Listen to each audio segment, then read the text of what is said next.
Dan sekian yang dapat saya sampaikan, ada kurang lebihnya mohon maaf. Billahi taufik wal hidayah waridho wal inayah. Assalamualaikum warahmatullahi wabarakatuh. Waalaikumsalam warahmatullahi wabarakatuh. Baik, kami ucapkan selamat datang kepada Kiai Haji Anwar Zahid dari Kabupaten Bojonegoro. Tepuk tangan yang meriah untuk Abdul Anzam. Baik Bapak Ibu hadirin jamaah pengajian yang berbahagia, bersama-sama kami akan ngaji bareng bersama dengan Kiai Haji Anwar Zahid. Beliau merupakan seorang ulama terkenal dari Kabupaten Bojonegoro. Beliau adalah pendiri sekaligus pengasuh pondok pesantren Sabilun Najah. Beliau sangat terkenal dengan cara dakwahnya yang humoris, sebagaimana banyak yang mengatakan beliau ini adalah dai sejuta tawa, karena tidak bisa dipungkiri memang setiap kali beliau tausiah selalu mengundang tawa bagi para jamaahnya tanpa henti. Langsung saja bersama-sama kita akan ngaji bareng dalam barokah bersama dengan Kiai Haji kita yang begitu luar biasa, Kiai Haji Anwar Zahid. Shallu ala Nabi Muhammad.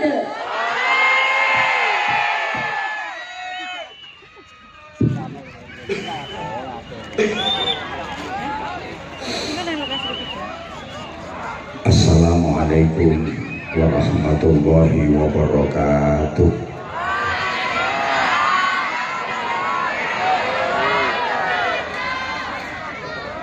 Bismillahirrahmanirrahim.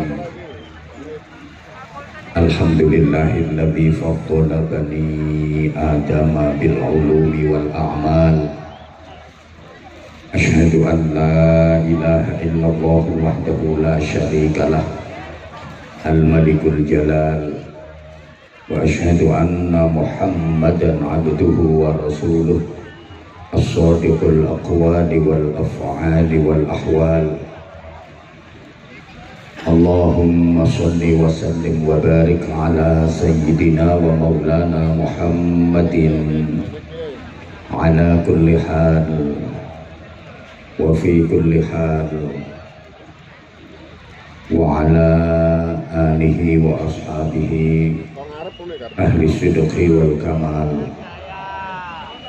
Subhanaka la ilma lana illa ma 'allamtana innaka antal alimul hakim.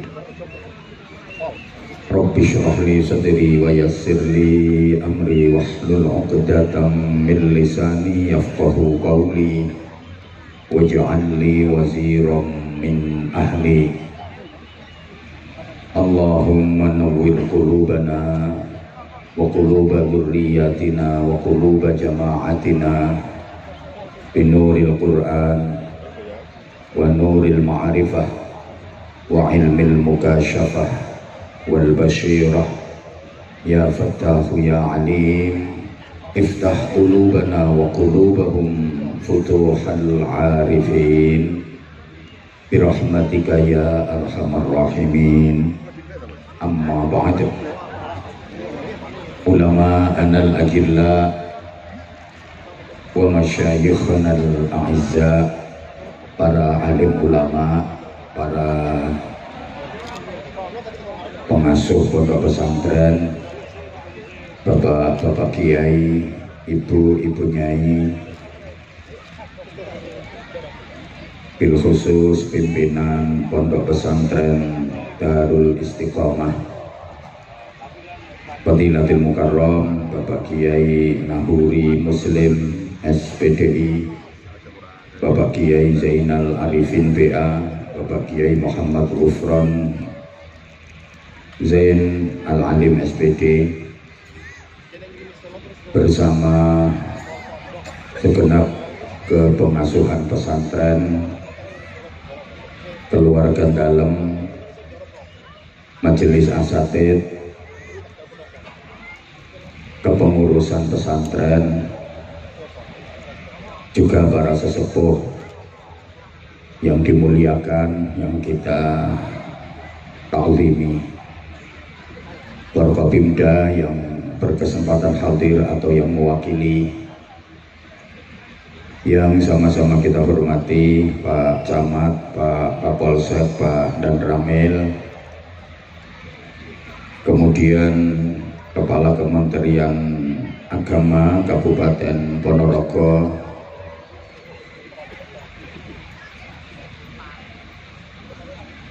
DPAC FKDT Kecamatan Balong, Kepala Desa, perangkat-perangkat desa, tokoh-tokoh masyarakat, semua tamu undangan, Bapak dan Ibu Wali Santri, kemudian mutakharrijin, mutakharrijat dari Pondok Pesantren Darul Istiqomah,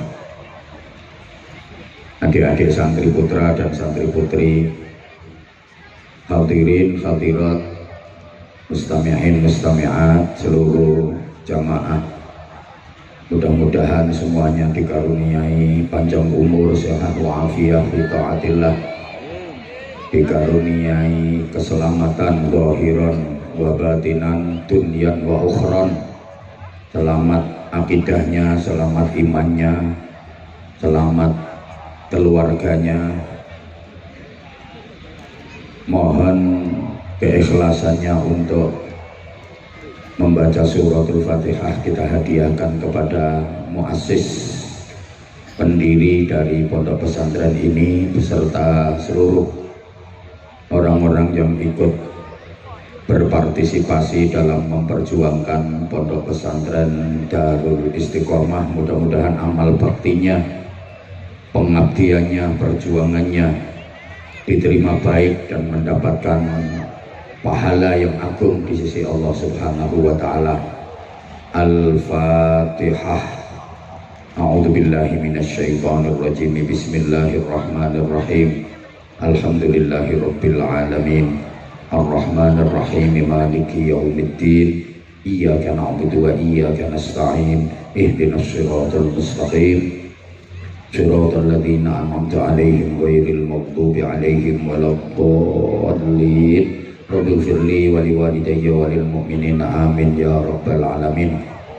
Fatihah sekali lagi para jamaah, dengan niat berdoa memohon kepada Allah Subhanahu wa taala, mudah-mudahan negara kesatuan Republik Indonesia yang kita cintai bersama dijaga keutuhannya oleh Allah, dijauhkan dari musibah, bencana dan mara bahaya. Untuk saudara-saudara kita yang sedang diuji dengan musibah, mudah-mudahan diberikan ketabahan, kesabaran, kekuatan, diberikan ganti yang sebaik-baiknya. Yang diwafatkan Allah mudah-mudahan wafat dalam keadaan syahid. Al-Fatihah. A'udzubillahi minasyaitonirrajim. Bismillahirrahmanirrahim. Alhamdulillahirabbil alamin. Arrahmanirrahim. Maliki yaumiddin. Iyyaka na'budu wa iyyaka nasta'in. Ihdinas shiratal mustaqim. Shiratal ladzina an'amta 'alaihim ghairil maghdubi 'alaihim waladdallin. Rabbighfirli wa liwalidayya wa lil mu'minina amin ya rabbal alamin. Para jamaah yang saya sayangi, saya hormati rahimakumullah, perjalanan dari pondok pesantren Darul Istiqomah yang sudah 35 tahun, semoga ke depan makin syiar, makin maslahah, manfaat dan barokah, amin Allahumma amin. Pondok pesantren ini berasal dari dua kata, pondok dan pesantren. Kalau diuraikan, pondok itu sesungguhnya bahasa Arab. Adik-adik kalau buka kamus,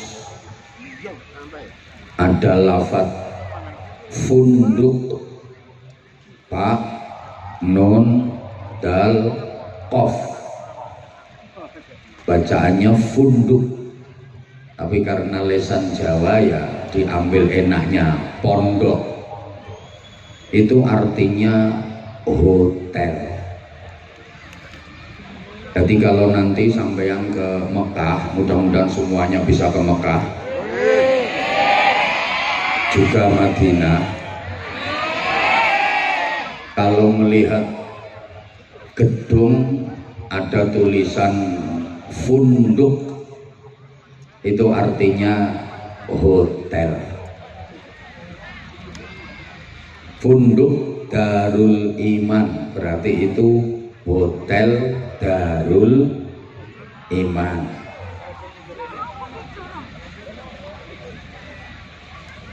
Funduk Darut Taqwa berarti niku artinya hotel Darut Taqwa. Tapi karena orang Indonesia itu sukanya ke Arab-Araban, jadi ada tulisan alif, ya, sin, kaf, ro, ya, mim. Sama orang kita itu dibaca alif, ya, sin, karim. Padahal yang benar bacaannya es krim. Jadi saya ulang, pondok itu bahasa Arab artinya apa? Bukan nyaut, artinya hotel.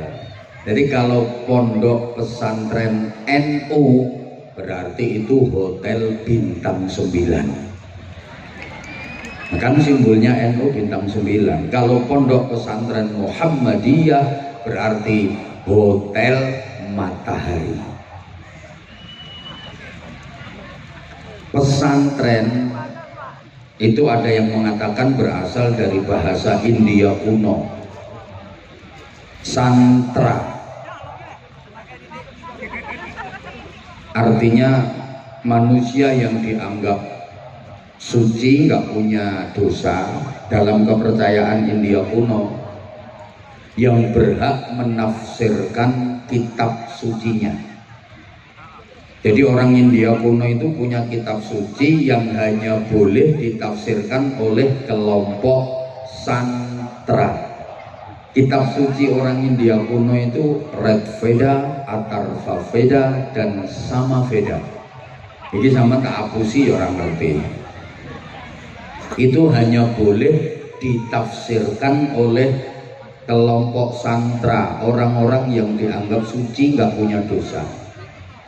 Nah, kalau di Indonesia mayoritas penduduknya beragama Islam, punya kitab suci Al-Quran, itu yang bisa menafsirkan ya kelompok santra. Kalau di Indonesia menjadi santri.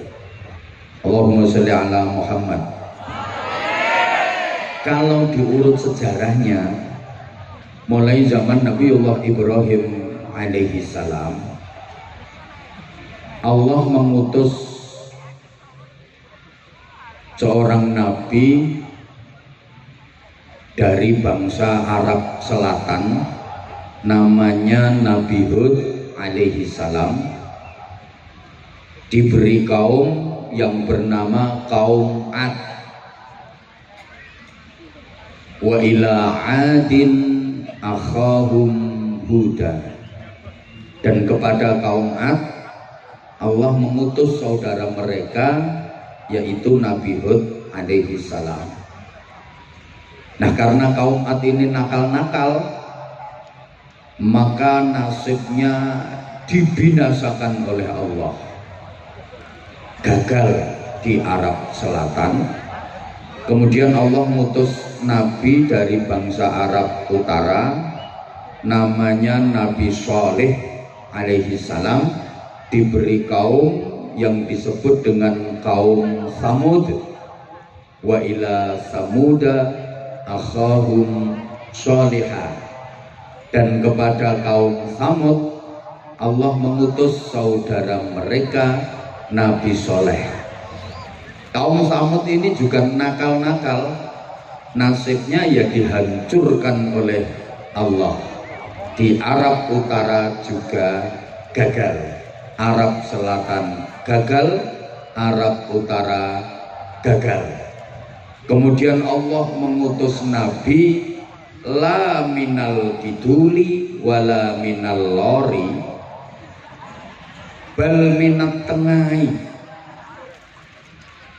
bukan dari Arab Selatan, bukan dari Arab Utara, tapi dari Arab Tengah. Dipilihkan dari suku yang terkenal paling fasih lesannya, paling gagah tubuhnya, paling ganteng wajahnya. Nabi itu adalah Ibrahim alaihissalam.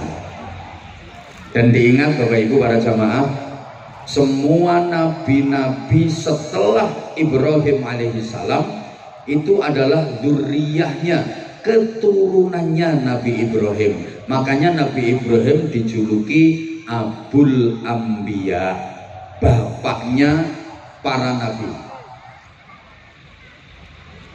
Jadi semua nabi sesudah Nabi Ibrahim itu keturunannya Nabi Ibrahim.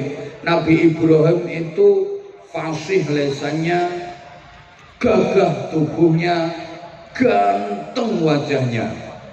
Dan semua keturunan dari Nabi Ibrahim yang jadi nabi itu ganteng semua.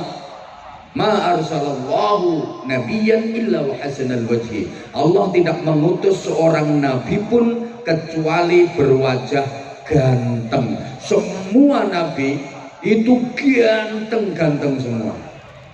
Nah, sekarang kalau al ulama warasatul anbiya, para ulama itu pewarisnya para nabi, sampai yang diteni kiai-kiai ini ku roto-roto ganteng-ganteng.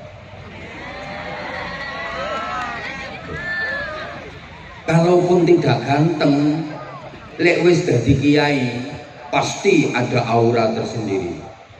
Silahkan dilihat rai saya, insya Allah lama-lama belenep. Lah umpama ora ganteng pripun? Nggih mboten napa-napa, wong niku mboten dadi syarat kok. Innallaha la yanzuru ila suwarikum wala ila ajsadikum wala ila hisabikum walakin yanzuru ila qulubikum wa niyatikum. Allah tidak menilai wajahmu, bodimu, nasab keturunanmu, tapi yang dinilai Allah adalah hatimu, niatmu, iman dan takwamu. Nah, ini dalile kiai sing orang ganteng kaya sing ceramah ini. Allahumma sholli ala Muhammad. Udah, saya lanjut. Tolong adik-adik jangan rame ya, biar ngajinya bisa tertib sayang. Nabi Ibrahim punya putra dari istri yang bernama Siti Hajar. Putra tersebut bernama Ismail alaihissalam. Oleh Allah diberi pusaka namanya Masjidil Haram. Nabi Ibrahim punya putra lagi dari istri yang bernama Siti Sarah. Putra tersebut bernama Ishak alaihissalam. Oleh Allah diberi pusaka Masjidil Aqsa. Makanya Isra-nya Rasulullah itu napak tilas pusaka Nabi Ismail dan pusaka Nabi Ishak. Isra-nya Rasulullah kan minal Masjidil Harami ilal Masjidil Aqsa. Sampai sini paham? Dari Nabi Ismail ini melahirkan keturunan bangsa Arab. Jadi negara-negara Timur Tengah itu banyak keturunan Nabi Ismail. Nabi Ishak punya anak namanya Yakub alaihissalam. Dari Nabi Yakub ini yang melahirkan bangsa Israel. Bangsa Israel ini bangsa wong pinter. Bahkan gudangnya Nabi itu Bani Israel. Rata-rata Nabi itu berasal dari Bani Israel. Cuma memang serakah. Bukan hanya soal ekonomi saja, sampai soal nabi saja. Mereka itu nggak mau menerima nabi yang bukan keturunan Bani Israel.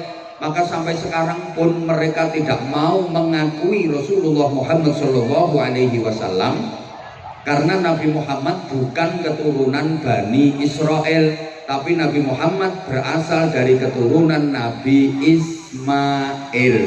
Jadi bangsa Israel itu begitu, kalau ada nabi yang bukan keturunan Israel itu berusaha untuk diisraelkan. Contoh Nabi Ayub alaihi salam. Nabi Ayub itu nabinya bangsa Eropa, tepatnya di negara Yordania. Nah, akhirnya Nabi Ayub ini diambil cucu menantu sama Nabi Yusuf, dinikahkan dengan Siti Sarah, cucunya Nabi Yusuf. Setelah dinikahkan dengan Siti Sarah, Nabi Ayub diboyong ke Israel, maka bangsa Eropa kelangan nabi. Tapi lumayan, wis tahu duwe nabi, senajan akhirnya kelangan, tapi kan wis tahu duwe nabi. Daripada Indonesia ini setiap ada nabi pasti palsu. Saiki ngaku nabi, rong dino kas tangkep polisi. Tuh, masih ingat nggak? Indonesia ini dulu banyak nabi-nabi palsu. Ada nabi namanya Ahmad Musodik, guru olahraga. Katanya ditemui malaikat Jibril itu di Bogor. Ngapain malaikat Jibril kelayapan sampai Bogor? Ada nabi lagi namanya Suyuti, tukang cukur. Bahasa Indonesia ini luar biasa. Di Malang ada nabi namanya Yusman Roy, itu yang mengajarkan sholat boleh diterjemah. Jadi kalau takbiratul ihram bukan Allahu Akbar, tapi Allah Maha Besar. Kena wong Betawi ya Allah gede banget. Kena wong Ponorogo Allah gede nerang. Nek Bojonegoro ya Gusti Allah Gaudi. Nek wong Madura Allah Maha Raja tak iya. Di Jombang juga pernah ada nabi namanya Jari. Pokoknya Indonesia ini Masya Allah, setiap ada nabi mesti palsu. Allahumma sholli ala Muhammad. Ini adik-adiknya kok masih rame ya? Kalau adik-adik aja rame nggak pantas, apalagi yang kawak-kawak ya, di pengajian kok misalnya maaf-maaf ngobrol sendiri sama temennya atau main HP, itu rasa-rasanya kok kurang pantas, apalagi di panggung. Kalau di panggung izin Kiai tepuk tangan nggak apa-apa. Kan kalau di panggung itu jadi pusat perhatian, di syuting, akhirnya nanti komennya netizen itu kadang-kadang ngeri. Itu di panggung kok main HP sendiri. Meskipun nggak mendengarkan, mending ngelamun saja daripada main HP, malah nanti dinilai negatif. Bukan karena kita pengen dinilai manusia, enggak, tapi yuk ngerusui majelis pengajian. Betul? Allahumma sholli ala Muhammad. Oke, sekarang saya lanjut. Runutan dari masjid. Tadi Nabi Ismail diberi Masjidil Haram, Nabi Ishak diberi Masjidil Aqsa. Ringkes biar nggak kepanjangan karena saya mau pindah. Sampai kepada Nabi kita Muhammad Shallallahu Alaihi Wasallam. Rasulullah hijrah dari Mekah ke Madinah, sampai perbatasan beliau membangun masjid yang kemudian masjid itu dikenal dengan nama Masjid Quba. Itu adalah masjid yang pertama kali dibangun dalam sejarah Islam. Mudah-mudahan seluruh jamaah yang ikhlas mengikuti majelis mulia malam hari ini bisa ziarah ke Masjid Quba. Sholat 2 rakaat di Masjid Quba itu pahalanya sama dengan ibadah umroh. Nah kalau 4 rakaat pahalanya kayak umroh 2 kali. Di mana letaknya? Ya masuk wilayah Madinah. Mudah-mudahan seluruh jamaah ini diizinkan Allah untuk menjalankan ibadah umrah dan berziarah ke makam Rasulullah Shallallahu Alaihi Wasallam.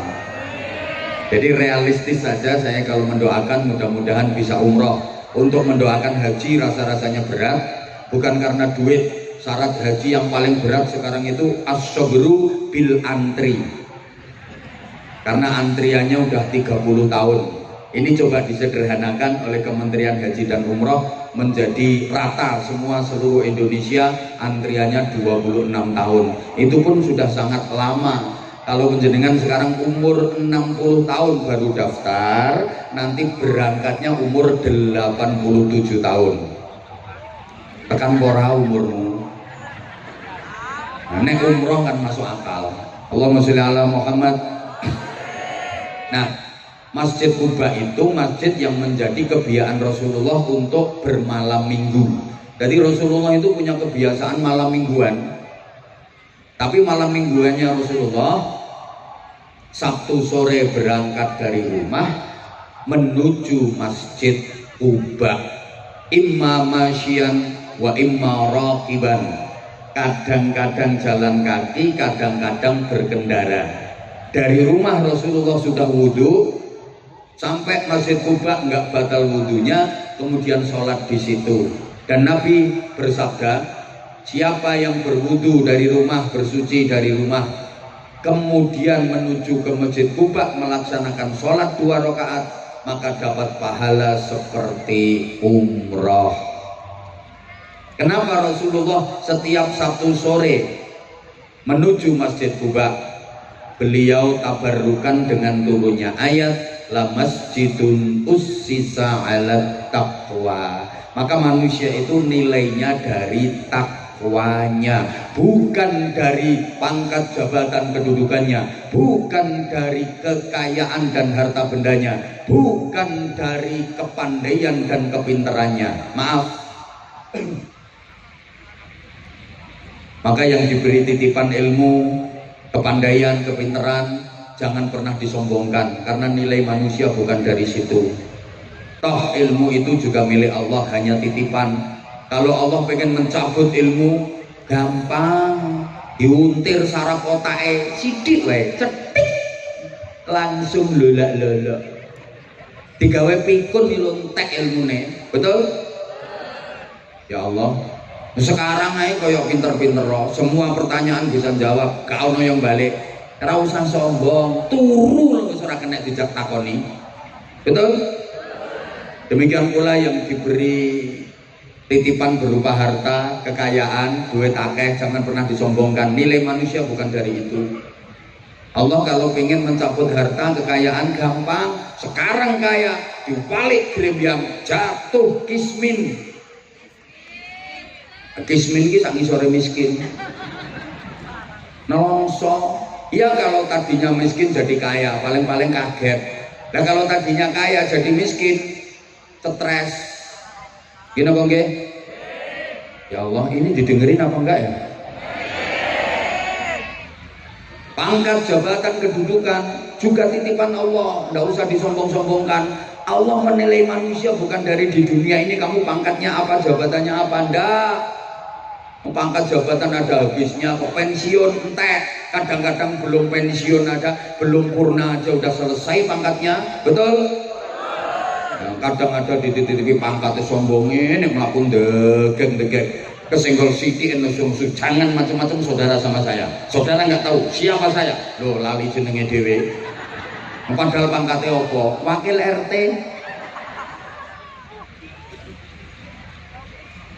Jadi manusia itu yang dinilai takwanya maaf. Nek sapi, kayak nilainya teko dagingnya.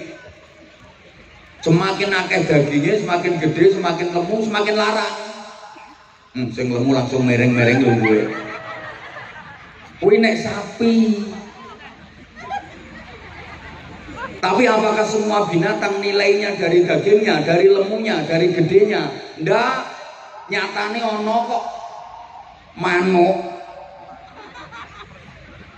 cilik ungkil-ungkil nilainya harganya lebih mahal daripada sapi sing gede. Gini apa betul? Karena manuk Ene mau ngomong manuk kok diguyu tuh. Nilainya dari suara. Kalau manuk nilainya dari suara, kalau sapi nilainya dari daging, dari lemunya. Nah kalau manusia nilainya dari apa? Lemunya. Ya kono saingan karo sapi. Dari takwanya. Allahumma sholli ala Muhammad.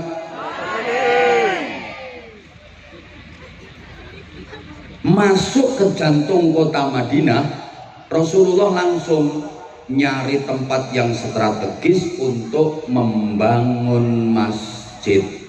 Yang masjid itu sekarang kita kenal dengan nama Masjid Nabawi di Madinatil Munawwarah. Bapak Ibu para jamaah, setelah selesai membangun masjid, Rasulullah menentukan tempat yang istimewa dengan sabdanya, ma baina baiti wa mimbari raudhatun min riyadil jannah. Tempat antara rumahku sampai dengan mimbarku adalah taman di antara taman-taman surga. Tempat itu sekarang dikenal dengan nama Raudhah, yang menjadi tujuan nomor satu siapapun yang ziarah ke Madinah, siapapun yang ke Masjid Nabawi. Target utama nomor satu mesti pengen ke Raudhah. Yang sekarang untuk bisa masuk Raudhah itu nggak sembarangan, harus antri dan pakai tasreh. Kalau nggak ada tasreh atau izin masuk, nggak bisa masuk. Kenapa tempat itu begitu istimewa? Ya karena Rasulullah saja menyebut itu adalah taman surga. Sholat, zikir, berdoa, iktikaf di situ sama dengan berada di taman surga. Masya Allah, Allah bukan mereka. Nah, kenapa tempat itu yang dinamakan taman surga? Kok bukan semua bangunan Masjid Nabawi disebut taman surga semua? Kok hanya tempat itu yang ukurannya kurang lebih 28 kali 16 meter, kurang lebih, saya sendiri nggak sempat meteri.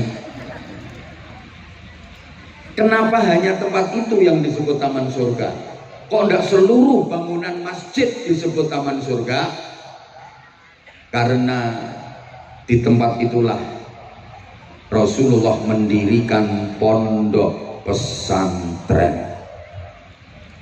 Di tempat itu Rasulullah mengajar sahabat-sahabatnya, mendidik murid-muridnya. Jadi pondok pesantren itu mulai zaman Rasulullah sudah ada. Ini modelmu kok kaya ora percaya ngono diomongin. Halo?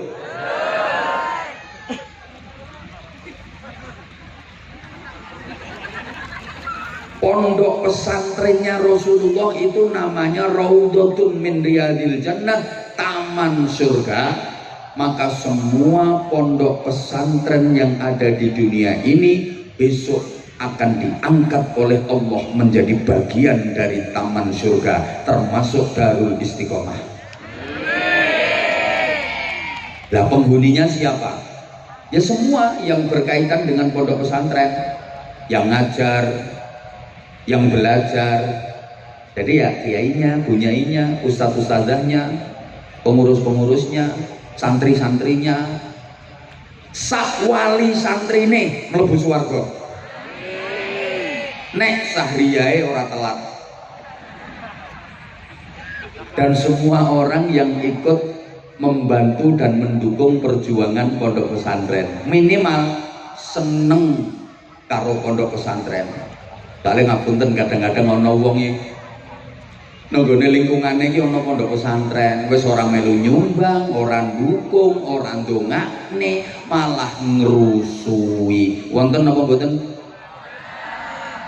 Ora usah kaget. Sandinge sumur, sandinge jeding, sumur jeding untuk bersih-bersih. Sandinge kuwi mesti ana peceren, ora usah kaget. Halo? Perjuangannya Kanjeng Nabi yo dirusui Abu Jahal, Abu Lahab. Mboten usah kaget. Sama nek berjuang terus wonten penghalang, ono aral, ono rintangan, wis niku gandengane. Allahumma sholli ala Muhammad. Nah, Bapak Ibu para jamaah rahimakumullah, santrine Kanjeng Nabi niku nggih kathah saking tebih-tebih.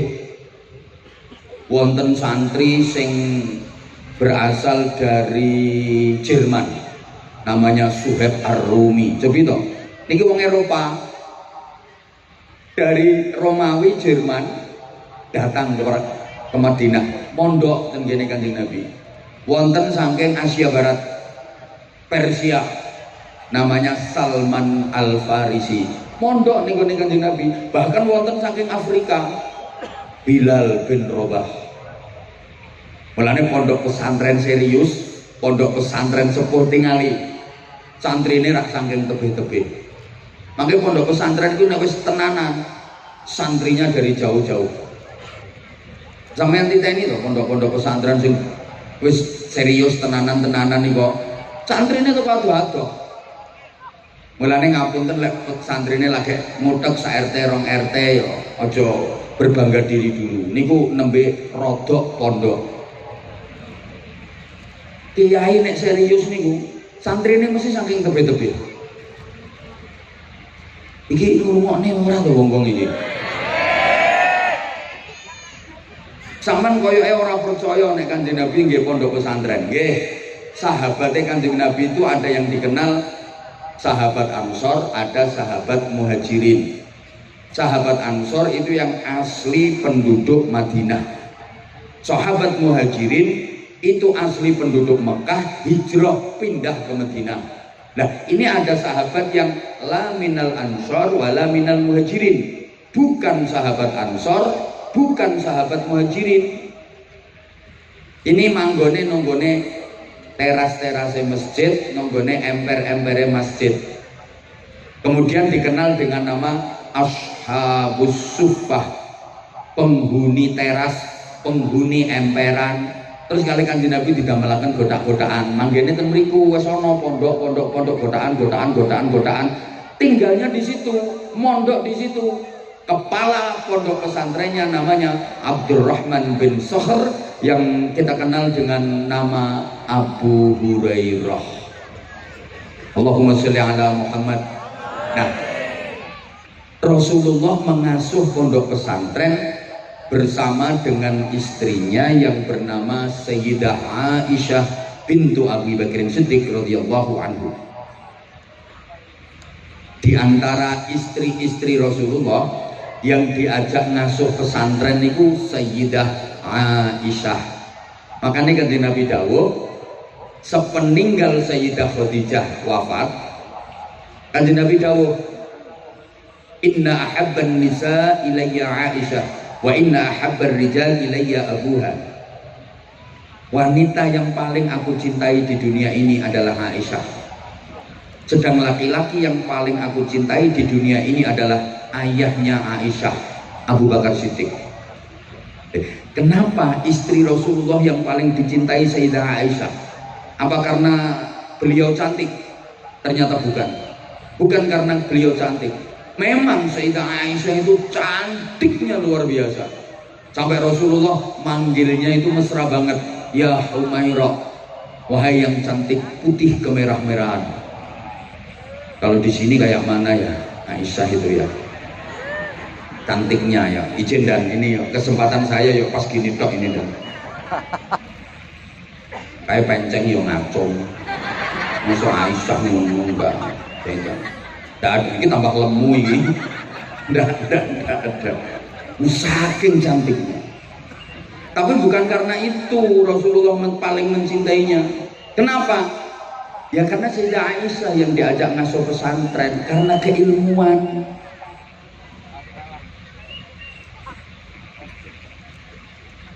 Rasulullah mengajar sahabat. Kemudian para sahabat mengajar muridnya, yang generasi muridnya sahabat itu disebut tabi'in. Napa Bu? Pisan maneh Sampean kersane ngertos selama ini kan mek krungu tabiin biizan ila yaumiddin. Tapi ditakoni tabiin ya apa? Mbah, pokoke tabiin. Generasi tabiin niki murite sahabat, lek sahabat murite Kanjeng Nabi. Ayo tuh sayang nyaut. Sahabat ki murite Kanjeng Nabi. Lah nek tabiin murite sahabat. Ngoten. Lah sampai generasi tabiin ini didhawuhaken farubba muballighin au'a min sami'in. Akeh wong sing dikandani luwih bisa madai ilmu tinimbang sing krungu langsung. Sing krungu langsung teko Kanjeng Nabi para sahabat. Kalau tabiin ora krungu langsung teko Kanjeng Nabi, tapi dikandani para sahabat. Banyak generasi tabiin yang lebih bisa menampung ilmu dibanding para sahabat. Makanya kalau kita teliti Bapak Ibu para jamaah, khususnya ustadz dan ustadzah, disiplin-disiplin keilmuan dalam Islam itu banyak yang lahirnya pada generasi tabiin. Kayak ilmu tafsir, ilmu usul fikih, ilmu nahwu, itu lahirnya pada masa tabiin. Zaman sahabat belum ada. Sampeyan pernah dengar Sayyidina Abu Bakar Siddiq bahas nahwu misalnya, Sayyidina Umar bin Khattab bahas sorob? Tidak ada. Allahumma sholli ala Muhammad. Jadi disiplin-disiplin keilmuan berkembang pesat, melahirkan berbagai macam disiplin ilmu itu pada generasi tabiin. Nuwun sewu. Makanya biasanya pondok pesantren akan mengalami masa keemasan itu di generasi ketiga, cucu. Caniki Darul Istiqomah kan baru generasi kedua, betul? Astagfirullah, orang nyaut nih. Pendirine sampun sedo. Caniki namanya generasi kedua, belum masa keemasan Istiqomah, Darul Istiqomah. Harus tetap optimis. Biasanya nanti puncaknya pada generasi ketiga. Putra-putrane beliau-beliau. Nek beliau-beliau iki sik dereng niki ngomong sik kaya ngene modele. Ijen dia ini.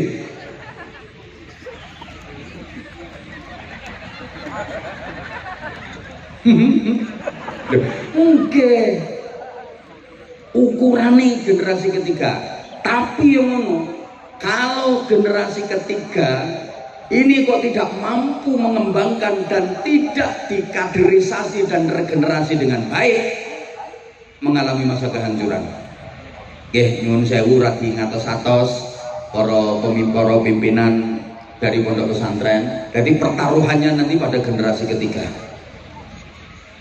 Bahkan banyak yang terjadi perpecahan di pondok-pondok pesantren itu juga pada generasi ketiga. Masa nih pondok pesantren ono perpecahan? Piye? Kadung rukun ya ora kaya rukune pondok pesantren. Kadung pecohan ya ora kaya pecohane pondok pesantren.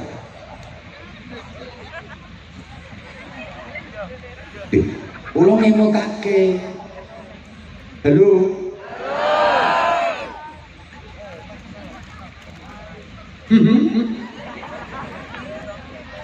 Mungkin ini pun kathah kejadian pada generasi ketiga pondok pesantren mengalami masa kejayaan, mengalami masa keemasan. Tapi juga banyak pada generasi ketiga itu pondok pesantren mengalami masa kehancuran.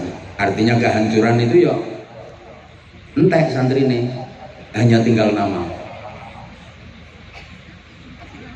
Loh, saya tidak memeden-medeni, enggak. Tapi bagaimana para sahabat mendidik murid-muridnya tabiin menjadi generasi-generasi hebat, sehingga ini bisa dijadikan ukuran. Seorang guru disebut sukses kalau bisa mempunyai murid yang kapasitas dan reputasinya melebihi gurunya. Allahumma sholli ala Muhammad. Saya ulang, kiai disebut sukses kalau mempunyai santri yang reputasinya bisa melebihi kiainya. Itu baru sukses. Sama halnya orang tua disebut sukses dan berhasil kalau mempunyai anak yang reputasi dan prestasinya melebihi orang tuanya. Izin, saya bisa dan berani mengatakan ini Pak Kapolsek ya. Bapaknya Pak Kapolsek itu orang sukses karena bisa mendidik dan membimbing putranya, mengantarkan putranya sampai menjadi Kapolsek. Izin Pak Kapolsek, bapaknya profesinya bapak. Bapaknya petani, perangkat desa, petani, tukang dakwah, tukang idak-idak sawah. Izin, tapi bisa mengantarkan putranya menjadi perwira, menjadi Kapolsek. Berarti ini yang hebat bapaknya, bukan Kapolseknya. Izin, rasa dikeploki wong sing hebat bapaknya. Nah Pak Kapolsek ini berhasil apa enggak, sukses apa enggak, lihat nanti putra beliau. Nah kalau putra beliau bisa jadi Kapolres, sukses ini Pak Kapolsek. Lah nek bapaknya Kapolsek kok putrane Hansip, gagal berarti Kapolsek. Izin dan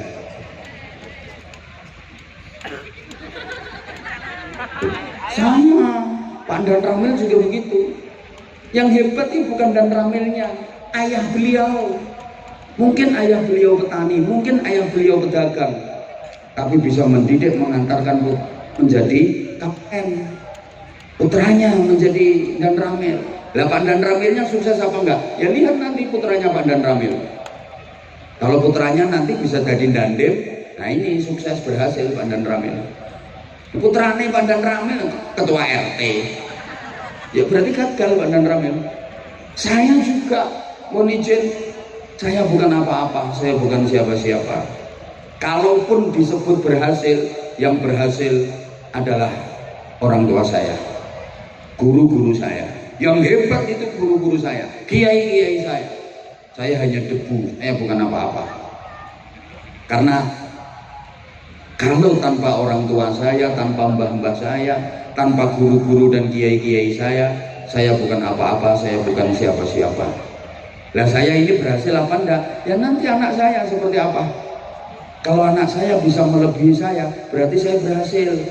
Lah kalau anak saya nggak bisa melebihi saya, ya berarti saya gagal. Halo? Pondok pesantren ini juga begitu. Akan berhasil ketika bertambah dekade tambah berkembang, tambah dekade tambah berkembang, makin manfaat makin barokah. Bukan hanya dari segi kuantitas, santrinya tambah banyak, itu juga belum bisa dijadikan ukuran. Tapi yang terpenting justru adalah kualitas. Serius ini bahasannya ini. Halo? Wes selesai, ringkes, turun. Tadi dari Nabi Ismail, Nabi Ishak sampai ke Rasulullah, sahabat, tabiin, turun sampai ke Indonesia, sampai ke Ponorogo, sampai Balong. Masuk ke Indonesia ini dibawa oleh para aulia, para ulama sekitar abad ke-14 pasca runtuhnya kerajaan Majapahit. Jadi Bapak Ibu para jamaah, dibanding negara-negara lain di dunia ini, Islam masuk ke Indonesia itu agak telat, abad ke-14. Ini secara pergerakan ya, kalau secara individu di abad ke-12 sudah ada, tapi secara pergerakan baru pada abad ke-14 Padahal Islam sudah merambah ke wilayah lain di dunia ini di akhir abad ke-6 dan di awal-awal abad ke-7. Islam sudah masuk Spanyol. Ngertos Spanyol nggih? Kidule Siman. Betul tenau. Abad ke-7 Islam sudah masuk Spanyol, dibawa oleh Tariq bin Ziyad. Makanya adik-adik santri kalau ngaji Nahwu Alfiyah Ibnu Malik itu karangannya ulama asli Spanyol, namanya Syekh Muhammad Jamaluddin bin Abdullah bin Malik Al-Jayyani Al-Andalusi. Jadi yang ngarang Alfiyah Ibnu Malik itu orang Spanyol, bukan orang Balong. Islam sudah sukses membangun peradaban di sana. Islam masuk Rusia itu ya abad ke-7. Taman lek kurmono wong maca hadis rawahul Bukhari, hadis ini riwayat Imam Bukhari. Rumangsamu Bukhari tonggomu bakal sego goreng. Orang sana. Ya Allah. Islam sudah masuk ke Irak, Mesir, ya abad ke-7, masa-masa Amr bin As jadi gubernur Mesir. Dah tak ringkes saya, Islam masuk Iran awal abad ke-7 yang membawa Abu Ubaidah Ibnul Jarrah.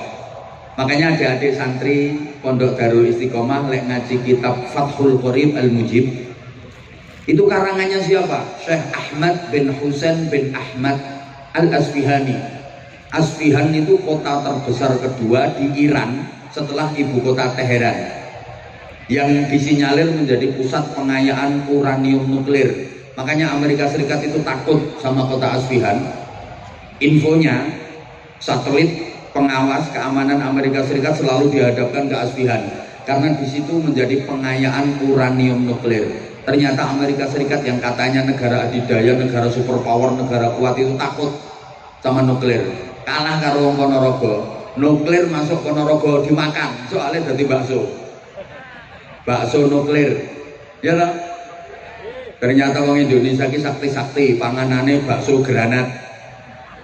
Aku kapan itu pas lewat di Ponorogo ki ono warung iki tulisane sedia nasi bebek sambal mercon. Wong Ponorogo sambelnya mercon. Wah, Indonesia ini ternyata sakti-sakti. Bener, tongsengnya dipangan, tong karo seng itu dipangan. Bocah cilik-cilik, cambalong cilik-cilik doyan molen jajal. Molen ini dipangan karo cah cilik-cilik. Wong ibu-ibu kletis-kletis mangan jajan apa Bu? Kuping gajah jajal. Wah, Indonesia ini sakti-sakti ternyata. Kapal selam ya dimplok, gulone ae pasir, batu. Mulane lek Amerika kae jarene wis tekan bulan, ala paling ning kono trimo ngencepno gendera. Nang bulan pamer-pamerno. Wong balong nek blonjo iki nang matahari.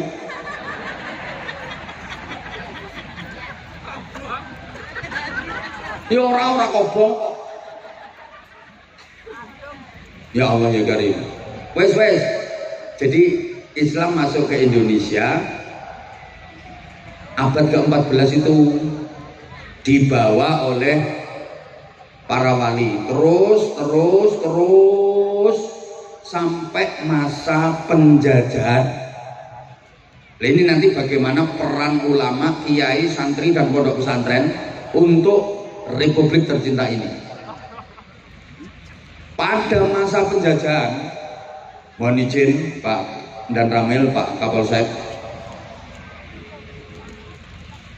yang menggelorakan semangat patriotisme untuk melawan kolonialisme. Aduh, kakek isme ini jelas bingung. Moga-moga sing tak omongi paham. Soalnya kita sing tak omongi iki wonge ayu-ayu tapi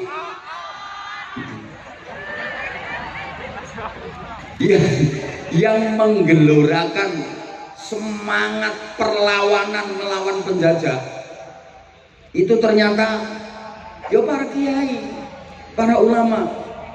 Loh kenapa kok para kiai, para ulama? Bukan tentara, bukan polisi. Izin, waktu itu tentara belum lahir, apalagi polisi belum belas.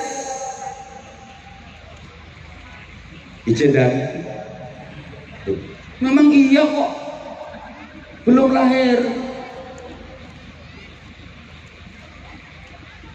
Masyarakat itu kalau ada urusan apapun larinya ke kiai. Dulu, halo, sampai anaknya masyarakat Indonesia ini kan nggak boleh sekolah sama Belanda. Dan nanti kalau anaknya orang Indonesia ini sekolah, pinter-pinter, wah bahaya, bisa melakukan perlawanan kepada penjajah. Nggak boleh sekolah. Yang boleh ikut sekolah khusus anaknya bangsawan, minimal anaknya bupati. Anaknya bupati ke atas, yang nengrat, yang bangsawan saja yang boleh ikut sekolah. Bupati mengisor, anak-anaknya gak oleh melu sekolah. Ya anaknya camat, anaknya kapolsek, anaknya dan ramil, orang itu melu sekolah. Lah terus pendidikannya bagaimana? Semua larinya ke pondok pesantren. Pendidikan dari anak-anak masyarakat semuanya ke pondok pesantren. Dan di pondok pesantren itulah mereka digembleng untuk mencintai tanah air. Ditanamkan kuat hubbul waton minal iman, cinta tanah air bagian dari iman. Ditanamkan kuat melawan penjajah, hukumnya fardu ain. Kalaupun mati, matinya mati syahid. Itu ditanamkan di pondok-pondok pesantren. Mulane masyarakat niku nek karo kiai manut. Jadi problematika keumatan itu bisa diselesaikan pada tingkat kiai. Zaman biyen ngoten, masyarakat itu urusan opo wae morone rak tenggene kiai. Nggih napa nggih? Lho, nanti tekan saiki masyarakat lek karo kiai manut. Mulane lek badhe pilih-pilihan ngoten niku, mbok pilihan kepala daerah, mbok pilihan DPR, ya calon-calon ini mesti do moro nggone kiai, lebek kok main kiai. Dijaluki dukungan, soalnya ngerti nek masyarakat manut karo kiai. Sing arep nyalon kae. Do moro kabeh nggone kiai, walaupun kok nek wis dadi yo lali. Masyarakat ngoten kok.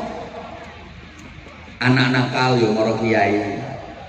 Yai nyuwun berkah, anak kula nakal yai nyuwun berkah, gene didongani karo kiai. Alhamdulillah waras nakale. Oh. Yai bojo kula metem tuwa pun 11 wulan kok dereng lahir-lahir to yai. Moro kiai njaluk suwuh pendobolan. Terima dikai ngombe banyu iki kon ngombe karo gebyurna wetenge bojomu ya procot lahir kok. Ngono. Yai utang kula kathah yai. Dik niki wayahe ditagih. Kula nyuwun tulung kersane mboten ditagih. Kersane sing kula utangi niku mboten nagih. Guys iki wacake ayat kursi. Mangke lek pas mandalladzi yashfa'u indahu waca sing dawa baru illa biizni. Kayak kok meteng-teng kae ketoke utange akeh harus praktek kae.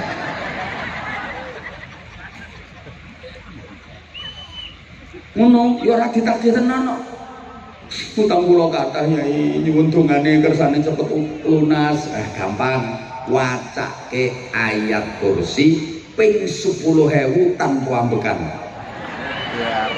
Lunas sak wong-wonge. Ono apa mawon wong biyen niku maro kiai yo. Yai bojo kula niki kok cerewet eram. Esuk ngomel lawan ngomel, sore ngomel, kula nyuwun donga sing kena nggo bungkem cangkeme wong wedok ya. Wis gampang kae wacake summum bukmun umyum fahum la yarjiun. Jadi paringi padahal kiai ini nembe berarti celaku bojone. Malah ana donga Jawa nek iki jan ampuh tenan iki. Penting iki kanggo bapak-bapak sing bojone cerewet. Kene pengen waras cerewete entenono bojomu turu. Yang paling ampuh disuwuk pas turune mangap. Nek wis kira-kira tanek gek turune mangap kae, kaman lungguh sandinge wacake sebut jenenge bojomu. Pomo kok bojomu ki jenenge Sumiati. Bismillahirrahmanirrahim. Cilika cilikem. Bumi mengo. Cangkeme Sumiati mingkem. La ilaha illallah Muhammadur Rasulullah. Sebul ke cangkeme kae. Beres. Ibu-ibu sing rumangsa cerewet, siap-siap. Engko bengi kathek lambemu isis. Biswok kan berarti. Mulane gek nang pasang jebakan nae sampean. Nek krasa lambemu isis berarti disuwuk, Bu. Wong wedok cerdas yo pasang jebakan kok. Wis pokoke pura-pura turu padahal asline sing melek. Wis krasane arep disuwuk. Ki sing lanang ngintip terus, wis turu apa urung, wis turu apa urung. Akhire sing wedok pura-pura. Sing lanang mlebu kamar mlakune jinjit. Kaya pendekar kungfu kae. Sing wedok karo merem kuwi ndang mrene yo ndang. Ndang mrene yo arep nyuwuk to. Bareng dicenggileng karo sing lanang. Yes. Tanah iki sing wedok kudu guyu diempet. Sing lanang leh mantep kae. Auzubillah. Bismillah. Cilika bumi mama. Bareng arep disuwuk kae sing wedok melek wek.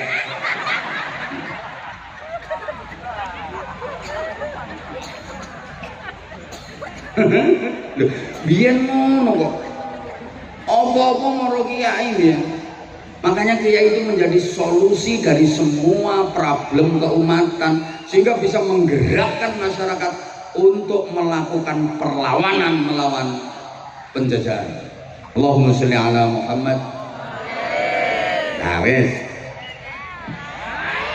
Terus orang melu nyumbang ra usah cerewet. Membuat wis to wis rumoke. Membuat mbuh ra direken kok. Pergerakan di Indonesia ini simbolnya dua. Satu, masjid. Dua, pondok pesantren. Nggih bae datang Kanjeng Nabi Muhammad sallallahu alaihi wasallam. Nggih tiru Kanjeng Nabi. Makanya rata-rata pondok pesantren niku mbah masjid, mbah musala, mbah aula agung, kuwi mesti wis. Biasanya tata letake kaya ngono kuwi. Terus ana godaan kamar-kamare santri. Yes, muga-muga paham. Kae nek cara pewayangan kae gunungan itu simbol masjid. Nggo ngumbah, nggo resik-resik, nggo didik, nggo gembleng. Nah, sebelah kiwa Kurawa. Kae sing bala Kurawa kae mesti ditata nang gone sebelah kiwa ning gunungan. Ana dalang lek nata Kurawa kok derek nang gone tengen kuwi dalang bingung. Mesti manggone nang kiwa. Lah Pandhawa manggone nang tengen. Kurawa ki simbol angkara murka, Durjana. Pandhawa ki simbol satriya sing wis bersih. Lah sing angkara murka Durjana sing mangkono sisih kiwa iki yen pengen dadi satriya, pengen bersih kudu diumbah, digembleng nanggone gunung. Wis mbok paham mbok ora ngene iki. Angel ngomongi wong sing rupane ayu tapi kok paham ya? Ya wes, nek wis paham. Iya. Lah saiki pondok pesantren niku nggo gembleng generasi-generasi hebat. Nun sewu adik-adik santri, taman ning pondok iki ora kudu dadi kiai, ora kudu dadi bunyai. Jadi apapun yang penting manfaat, yang penting barokah. Mergo pondok niku nggone barokah. Maaf, santri pondok ya aja diremehke. Senajan ketoke morot modal dan rata-rata tau budiken. Ketoke sarungan klumbrak-klumbruk, ram-romesi. Iki saiki ketok ganteng-gantengan perkara enek acara. Nah, coba lepas bendinane kae. Rang romesi. Tapi jangan diremehkan. Kenapa? soale ilmune santri niku sanate nyambung ngantos Kanjeng Nabi. Ilmune santri no pondok niku tetesan ilmune Kanjeng Nabi. Aja diremehke. Ki waktune sayange ora cukup iki. Lah saiki sing disebut ulama ki sing piye? Soalnya pondok iki nggon gemblengane. Ada beberapa kriteria, di antaranya satu, rijalul ummah. Bareng.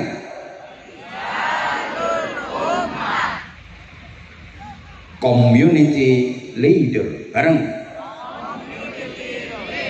Kok community lemper?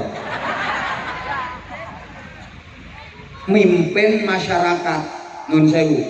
Jadi kiai ini mboten namung mimpin santri, tapi yo mimpin umat, mimpin masyarakat. Nah, mimpin masyarakat kuwi luwih angel tinimbang mimpin santri. Nek mimpin santri gampang. Santri pondok pesantren walaupun jumlahnya ribuan bahkan puluhan ribu mesti manut kalih kiyaine. Kiyaine merentah ngetan puluhan ribu santri ngetan kabeh. Kiyaine merentah ngalor ribuan santri ngalor kabeh, ora ana sing wani bantah karena di pesantren itu ada lembaga tertinggi yang paling ditakuti oleh semua santri, namanya Departemen Kualat. Mulane tempat pendidikan akhlak, pendidikan karakter ini nggone pondok pesantren. Ngomong santri ini gampang kok, tapi ngomong masyarakat, mimpin masyarakat angel. Jangankan ribuan, sepurane mimpin wong desa napa niki desane, mimpin wong Sumberjo 10 itu angele ra karuan. Apa meneh wayang pilkada kae karo kiyaine dijak, "Sok pilihan milih calon kae yo." Niki wong 10 iki sing 7 malah ngomong ngene, "Ngapunten Mbah Yai, pun asal dunduman keng mriko kok." Terus angel. Mulane dalam ngomong masyarakat niku menerapkan niku cara kembang lir-lir kae cah angon. Dadi duwe sifat angon. Angon itu kan ngomong. Bu, ngomong angon itu mengetutkan. Apa ya mengetutkan gitu? Mengintili. Angon niku manggone nang ngarepe apa nang gurine? Wong angon iki nang ngarepe sing dingon apa nang gurine? Ten gurine mengetutkan. Kaya angon wedhus, endi wedhuse mau ya? Angon wedhus iki mesti manggone nang gurine wedhus. Nek wedhuse mlakune wis bener apik, jarke tutke wae. Lah kok lek bandang-bandang baru ditariki ngono kuwi. Lah nek manggone nang ngarepe wedhus ora angon kuwi, glantik. Gelem ora gelem wedhus ditarik diseret kae nganti melet-melet kae, tekek gulune ora peduli. Mulane sampeyan nek milih pemimpin kuwi milih pemimpin sing iso angon, aja pemimpin glantik. Iso ketekek gulumu melet-melet. Allahumma sholli ala Muhammad. Saged dipahami nggih? Halo. Mergo angon, maka teori yang dipakai itu ngetutno senengane masyarakat kuwi apa. Ora langsung diberantas habis. Senengane masyarakat kuwi apa? Lah engko disisipi nilai-nilai Islam.